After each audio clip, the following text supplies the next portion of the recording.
John Miglautsch for the WDMA and the International Society for Strategic Marketing. I'm going to shock you today. I hope I knock your socks off, because I have uncovered the greatest illustration of the power of direct marketing in the past 20 years, if not ever, in the history of direct marketing. The question is, did direct marketing swing the election? That's a preposterous claim. That's insane. You're sitting back thinking, it can't possibly be direct marketing. Well, let me highlight the story. It's all in my article that I recently posted on LinkedIn. It's on the WDMA.org, WDMA.org,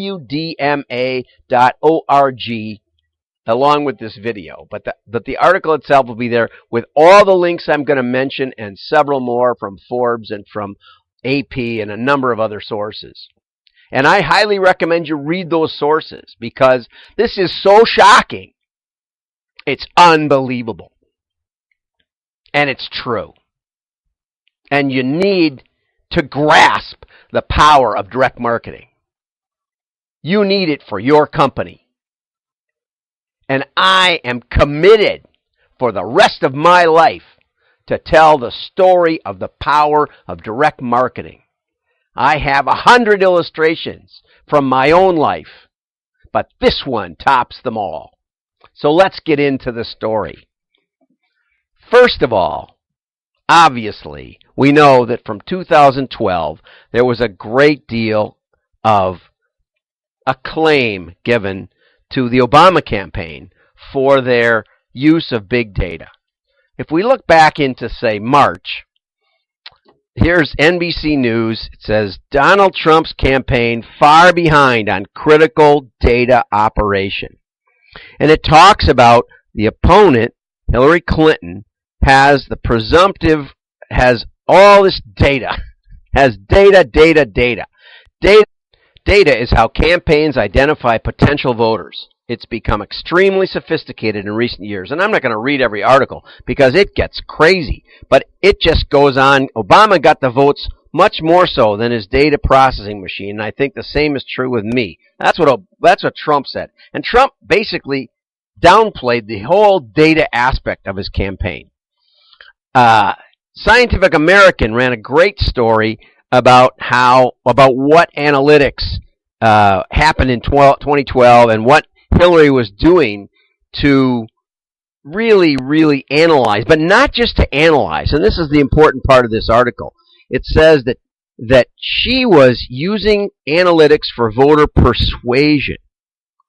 And that kind of sets the stage. See, the problem with polls and the problem with analytics is it all relies on historical data, right?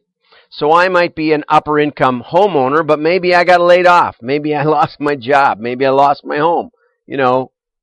Okay, so if the data is too out of date, it might not apply to me. I might be angry. I might, want to vote for somebody different. Who knows? Or maybe I got a promotion and maybe I want to switch the other way, right? But the fact is, it's all historical data. So what the claim in this article of Scientific American was that the Clinton campaign was able to use data in a predictive way to actually persuade voters. And really, this is based on what they knew about the Obama campaign. Okay? And so it's a very, very interesting article, right?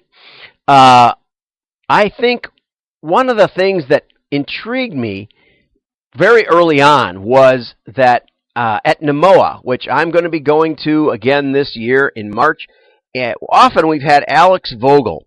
And Alex is like a political consultant. And he comes in and tells us who he thinks is going to win. And he said, as I remember, if I were the Democratic nominee, if I were Hillary Clinton, who's the presumptive nominee, and this is back in March, he said, I would be very happy waking up the day after the Democratic convention, because I know that all I have to do is basically win Florida or win Ohio or win Michigan. I mean, win any of a bunch of states.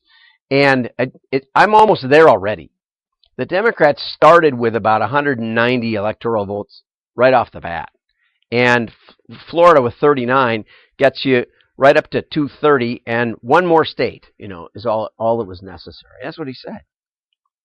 But he said one scary thing, two scary things in his talk. He said one thing that might cause some pause in that was that the turnout in the Republican primaries was significantly higher than it had been for the 2012 election or the 2008 election.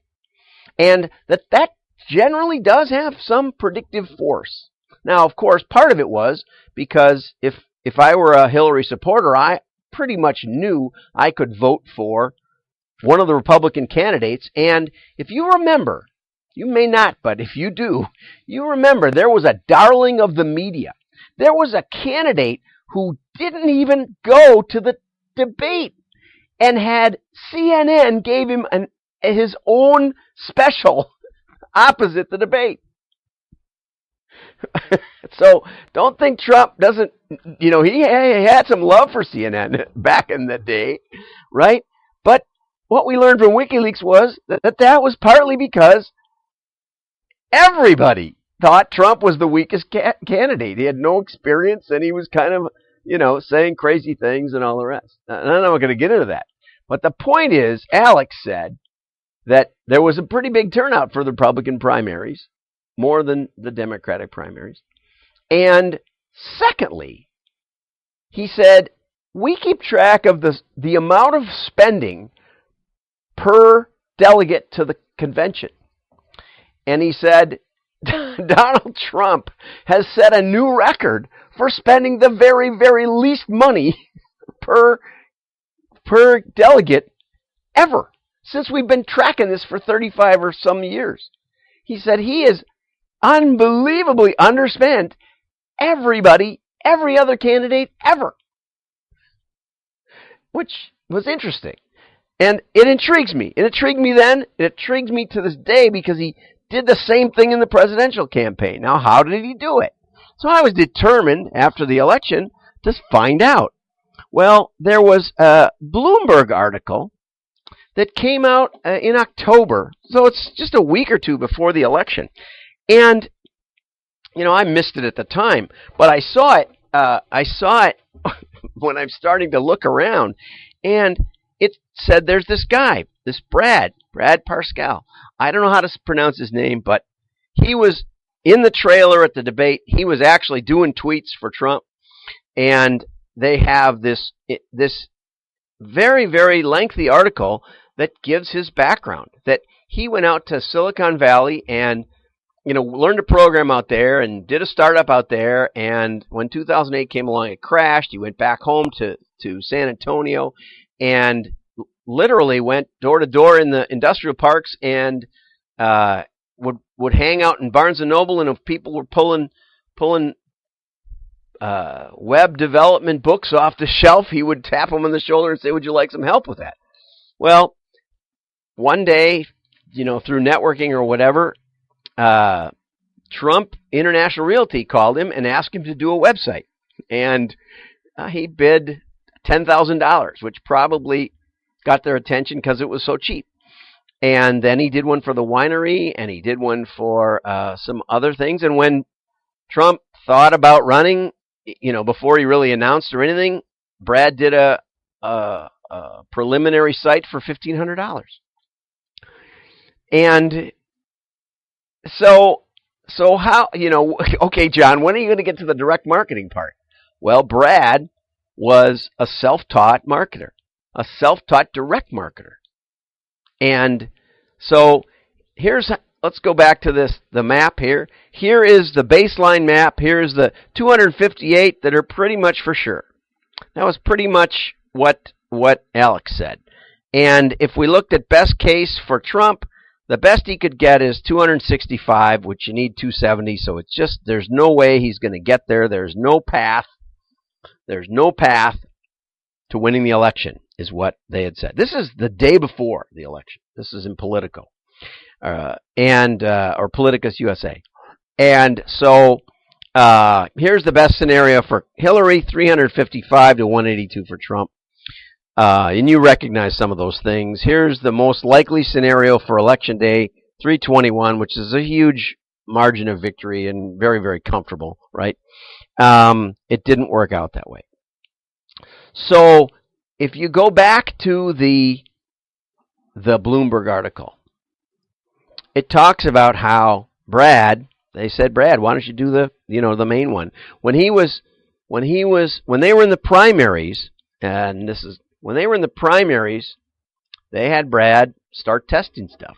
When there was the rally that was canceled in Chicago, Brad wrote his own ticket sales software so that people would have to give their phone number and it would be verified, text you back if you wanted to go to a rally, so they would no longer be just flooded with people that really didn't want to be there. Let's just say, okay. Anyway, so what did they do? This is the scary part. This is where the power comes in. They sold hats. They sold hats. They sold signs. They sold bumper stickers. They even sold credit cards. You could get a credit card. I didn't know any of this before the election. You could get a credit card with the rebate money going to Donald Trump's organization. I mean, they needed money. Everybody thought Trump had plenty of money, but he didn't have $600 million to throw at this thing. So they wanted to make this as self-liquidating as possible. That is never done. I've been involved with political campaigns to a limited, very, very limited extent since I was about 8 years old. And I don't remember ever buying a sign. We used to go door to door asking people if we could put them up. We never said, and could you give us $20 for this? Never, not even once. Not in all the campaigns, Democrat or Republican, have I ever had to pay for a sign. And we have gotten plenty of signs, some of them signed by the candidates. Anyway, the point is that they allocated their resources by where the sales were growing, what headlines did better, did worse, what topics, right? Okay. Does that sound like junk mail? Does that sound like direct marketing? They, in fact, used the Facebook. Facebook has a little thing, most people don't know about it, where you can send as few as a dozen or two of your customers or subscribers. You can load their emails up, and Facebook will try to connect them and see what their geodemographic profile is. And Brad used that. He said, this stuff isn't any different than selling stuff online. He said it's just basically the same thing. And when they got to the camp, by the time they got round to Election Day, what's really interesting to me is that the Bloomberg article basically says he's going to lose. So why is he working so hard? Why is he trying so hard? And the best they could come up with, and many other articles made this claim also, was they were convinced that Trump was really trying to just get his hands on the RNC mailing list and get as many buyers off of it so that they became his names, and he was going to start a conservative TV network. Honest, I'm not making this up. And that he had no intention of winning the election, that he just was trying to sort of scam everybody so that he could start another business, which wouldn't have been a bad idea given his chances, even as late as say 6 o'clock on Election Day, 6 p.m., right? So by the time they got to the election, according to this Bloomberg article, Brad and his team had created over 100,000 versions of their ads. Let me say that again. 100,000 versions. Just on Facebook. And he used some other things too. That is amazing. And what were they using to evaluate that? They weren't evaluating stickiness.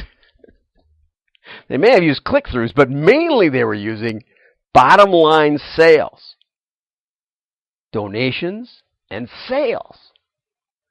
And they were evaluating headlines, and they were evaluating copy and format, and they were trying everything and split testing everything.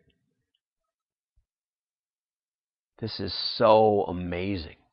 You need to read this. You need to delve into this. And I don't care. It's not because, who knows how this will all work out with Trump and with the media and all the rest of it. I'm not telling you need to vote for him. I'm telling you, for your company, need to get involved with some old gray-haired direct marketers. You need to get us on board. You need to get conscious. I'm not even going to tell you how to do it. I'm not going to tell you how Brad did it. But I'll tell you one thing. One more big, important brick through a plate glass window. I sent Brad my article. And he was gracious enough to read it. And he said, well, we need to give some credit. The RNC did do a lot of modeling at the end. But see, it wasn't the end that mattered. It was the beginning when they had very little resources. Because if you're like me, you don't have 600 million to kick around. And you may not have big data, right, to make all this work. You need real data. You need hard data. And the way you get that is not by buying every source that you can find, by taking every Twitter feed and piling it into this data lake and getting 60 or 70 PhDs. You can't do that. You shouldn't do it. It's really almost pointless. You need one good direct marketer trumps 60 PhDs. And I know if you're got a PhD, you could be a good direct marketer. I know several that were great. Okay? But in general, there is this intellectual war between the academics, the mass media advertising agencies about how smart they are and how brilliant versus the guy selling hats. And for my money, the guy selling hats kicked their butts. And it was direct marketing. So anyway, I sent it off to Brad. And this is not like the media sending it to the Hillary Clinton campaign. Brad has no interest in this. He was gracious enough to read it. He wrote me back and he said, the RNC did give us more help than you hint at, which I didn't know, but that wasn't my point, right? My point was the direct marketing. But he said, you were right on the button. And he said, you're also right that the press, even the Bloomberg report, didn't get it right. They didn't understand what we were doing at all. They didn't understand how smart we were getting. And the Trump campaign had real behavior. They had people parting with $20 for a hat or whatever it was, the charge. I'm sure they did price testing also. And that's what we are faced with as marketers. We're faced with getting the guy to part with his $20 bill. And how do we do it? And it may be maybe $200 or maybe $1,000 or whatever it is, but it's the same puzzle. It's human behavior, and you can sit in your ivory tower and you can try to figure it out, or you can come down to earth with us junk mailers. Hire some old guys. Join the WDMA or the International Society for Strategic Marketing. That one isn't quite up and running yet, but the WDMA is. Very low price, very good. And we're going to have weekly or, depending on when I get at it, but we're going to have regular discussion groups to talk about how direct marketing changes things, changes companies, gives us insight to allocate resources. That's what the Trump campaign did. Like him or hate him, I don't care. That's not the point. The point is, one guy knew direct marketing principles. I don't even know where he learned them. Seems like he was pretty much self-taught. And you know what? Most good catalogers are too. Most good mailers I know. The ones who test and test and test and test. Most of them are self-taught in some way, shape, or form. And that's going away. Already, half of my original board is either passed away or retired on the International Society for Strategic Marketing. Time is short. This is real power. I'm John Miglosh for the WDMA and the International Society for Strategic Marketing.